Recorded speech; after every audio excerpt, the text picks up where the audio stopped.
àwọn èèyàn lè máa feel pé bóyá kábíyèsí àti ṣèyí wọ́n ń jà nígbà kan, kò rí bẹ́ẹ̀. Ọlọ́run gbàdúrà mi tí mo di gómìnà. Alẹ́ ọjọ́ kan náà mo wá bá bàbá fún advice. Bàbá wa sọ ìtàn fún mi pé báyìí eléyìí bó ṣe wà ń bí nìyẹn, eléyìí bó ṣe wà ń bẹ̀ yẹn nìyẹn. Wọ́n á ní bàbá, báwo lẹ ṣe mọ gbogbo ìtàn yìí? Bàbá ní o mọ ìjọ tí mo ti wà lórí àga yìí, tí mo ti di kábíyèsí, pé ibù tó bá jẹ́ ọ̀bọ lẹ́sọ mọ́ ìtàbẹ̀ yẹn táwọn èèyàn wọlé tí wọ́n jáde tí wọ́n wọlé, pé ọ̀bọ gan á mọ àwọn èèyàn gidi àti nǹkan tí wọ́n wá ń ṣe. Pé so ẹ̀sùn àwọn mọ́lẹ̀ mọ́ ààfin níbí for almost 50 something years. Ẹ wá ní pé báwo ni mo ṣe mọ nǹkan tí ó ń lọ.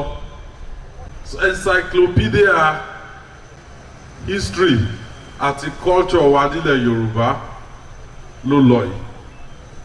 So lẹ́ni I can only say pé gbogbo ẹ̀yin èèyàn mi ní ìlú Ọ̀yọ́ àti nípínlẹ̀ Ọ̀yọ́, we lost a man, a king tí ó jẹ́ pé ó wà irreplaceable. Ṣùgbọ́n a ń láti gbà wípé kò sí kan tá a lè bá Ọlọ́run fà. Ìlú Ọ̀yọ́ o, ẹ mọ kí yín o. Ẹ kú ẹ̀yin kábíyèsí bàbá wa o. Ẹ mọ gbàládùúrà gbogbo wa náà ní àgbẹ̀yìn àwọn arúgbó wa. Adeyemi the third. Ẹ mọ kí gbogbo ẹ̀yin tí a jọ ń ṣe ìjọba tẹ́ wà ń bí lẹ́ni, mo kí yín o. House of Reps tẹ́ wà ń bí through scheme, mo kí gbogbo yín náà. Ẹ̀yin distinguished senators tẹ́ wà ń bí, mo kí ẹ̀yin náà. Mo kí igbákejì gómìnà ìpínlẹ̀ Ọ̀yọ́, mo kí ẹ tó wá ṣojú gómìnà ìpínlẹ̀ Ọ̀ṣun, deputy governor Ọ̀ṣun, mo kí yín. Mo kí brother mi náà, ẹni tó ń díje nínú ẹgbẹ́ wa láti jẹ gómìnà ìpínlẹ̀ Ọ̀ṣun, Adeleke, mo kí yín o. Mo kí ajagunfẹ̀yìntì tí wọ́n ti fìgbà kan jẹ́ gómìnà ìpínlẹ̀ Ọ̀ṣun àti administrator ní Èkó, gọ́fúnà ọmọọba Ọlágúnsóyè Oyinlọ́lá, mo kí yín. Reverse protocol is always very difficult, so ẹ̀yin tí mi ò bá kí nínú protocol yẹn náà, mo fi àtìkò yín mo fi kí yín. Ẹ̀yin oníròyìn, mo kí ẹ̀yin náà o. Ní ọjọ́ ìní celebration ni fún wa. I celebrate a life that was well lived, an impactful life. Màá share one or two things pẹ̀lú wa ní relationship tí mo share pẹ̀lú kábíyèsí. Àwọn èèyàn lè máa feel pé bóyá kábíyèsí àti ṣèyí wọ́n ń jà nígbà kan, kò rí bẹ́ẹ̀. Ní 2015 tí mo jáde pé mo fẹ́ jẹ gọ́fúnà, everywhere tí mò ń lọ wọ́n á jó lọ mọ̀ owó ẹ̀yìn ẹni wọ́n ṣe fún mi. Wọ́n ní kò séwu lóko àfi gìrìrì àparò. Ṣùgbọ́n ìgbà tí election yẹn dé tó lọ, mo rí pé ewu wà lóko lóńgẹ́ gan fúnra rẹ̀ mo rí pé ewu ni. But kábíyèsí wà lára àwọn tí wọ́n sọ òótọ́. One night mo wá bá kábíyèsí ní Ṣèyí kíní yìí kò lè ṣeé ṣe. Wọ́n dẹ̀ sọ ìdí fún mi. Wọ́n ní structure ni, ó ní structure. Tí mo bá sọ pé nǹkan kan fẹ́ ṣẹlẹ̀ ní Ṣakí nsìn, ẹ jẹ́ ká wá information nípa kí ló ṣẹlẹ̀ ń bẹ̀. Ìwọ náà ni wàá dìde ní iwájú mi sìn, wàá sáré lọ sí Ṣakí, wàá lọ find out, wàá tún padà wá pé nǹkan bábà ló ṣẹlẹ̀. Pé láti ṣe gọ́vnọ̀ kò possible tó o bá ní structure, tó o láwọn tó o trust, tó o lè pè. Ipe bóyá Ṣakí ni o, Ìgbẹ́tì ni o, Ìwérelé ni o.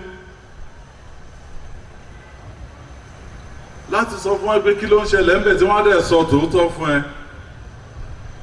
Ẹ mú ní bàbá, well, a ti wà nínú odò náà lélẹ́yìí. A lè máa ká òtútù. And when the election came, I lost. Ṣùgbọ́n ó wà nínú àkọọ́lẹ̀ and my own record pé lára èèyàn kan méjì mẹ́ta tí wọ́n sọ òdodo ọ̀rọ̀ fún mi, kábíyèsí jẹ́ kan nínú wọn.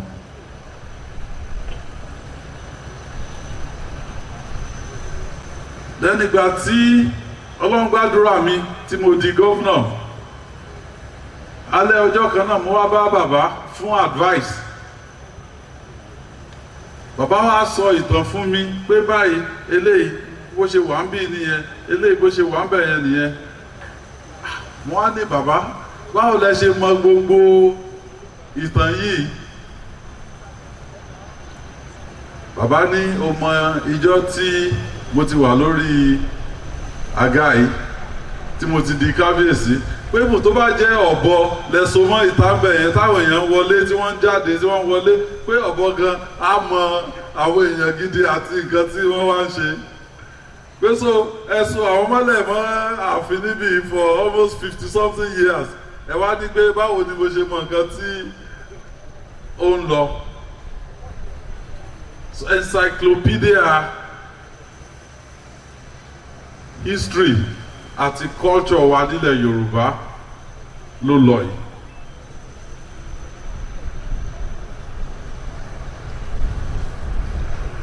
So lẹ́ni I can only say pé gbogbo ẹ̀yin èèyàn mi ní ìlú Ọ̀yọ́ àti nípínlẹ̀ Ọ̀yọ́, yes, we lost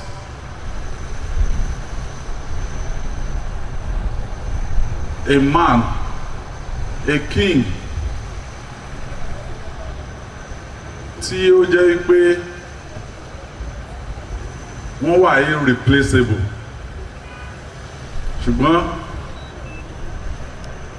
a ń láti gbà wípé kò sí kan tá lè bá Ọlọ́run fà. For Kábíyèsí's life, a rí ẹni tí ó rí àánú Ọlọ́run gbà. Because it is not easy to spend more than 50 years, half a century lórí ìtẹ́ bàbá wọn, àfi ẹni tọ́lọ́run bá yọ́nú sí, tọ́lọ́run dẹ̀ gbàdúrà ẹ̀. So it's celebration fún wa lénìí. Àwọn mo dẹ̀ fẹ́ sọ fún, mo fẹ́ lo opportunity to let our people in Oyo, let them know that the process to select a new Alaafin will not be beyond the declaration lórí throne yẹn. I've seen people tí wọ́n wá bá mi, wọ́n ní the first Alaafin bí ọmọ 13 àbí kíní ni ó bí, àwọn méjì péré ni wọ́n recognize. So this is an opportunity to bring in the others, and I ask them a simple question: is it in the declaration? Wọ́n ló wà nínú declaration kan tí wọ́n kọ́kọ́ fẹ́ gbé wá ṣùgbọ́n wọn ò sign ẹ̀. Ó dà tí wọn ò bá sign ẹ̀, declaration tí wọ́n sign òun ni a fi yan Aláàfin tuntun.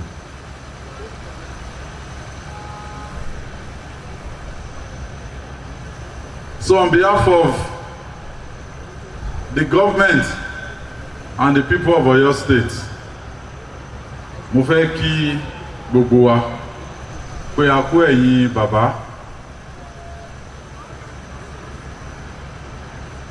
Ní event tí mo lọ láàárọ̀ yìí, tí mo wà lórí rédíò àti tẹlifíṣàn, wọ́n ń béèrè lọ́wọ́ mi pé Ṣèyí, ó ti gbẹ̀yìn Olúbàdàn, ó gbẹ̀yìn Ṣọ̀ún, ó tún gbẹ̀yìn Aláàfin. Mo ní ṣáwọn lẹ́fẹ́ kí wọ́n gbẹ̀yìn mi ni.